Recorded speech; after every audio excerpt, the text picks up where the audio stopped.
Según la penelitian eksekutif perusahaan di bidang kecerdasan buatan menyampaikan pernyataan tentang bahaya teknologi AI bagi manusia.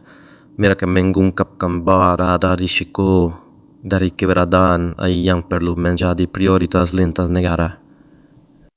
Beberapa kali sebelumnya juga telah memperingatkan tentang bahaya AI dan mengusulkan penundaan pengembangan selama 6 bulan. Namun pernyataan itu mendapat pertentangan.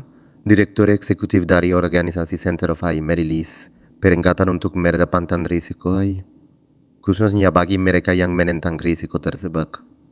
Terdapat kesalahpahaman bahwa AI hanya berdampak pada sebagian orang saja, padahal banyak orang khawatir dengan dampak yang tak terkendali dari AI yang semakin pintar.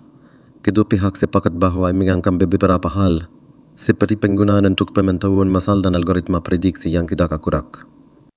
AI memiliki dampak signifikan pada berbagai aspek kehidupan kita, termasuk industri-industri, pelanggan, kesehatan, transportasi, pendidikan, ekonomi dan keuangan, seni dan kreativitas, keamanan, lingkungan, dan kualitas hidup.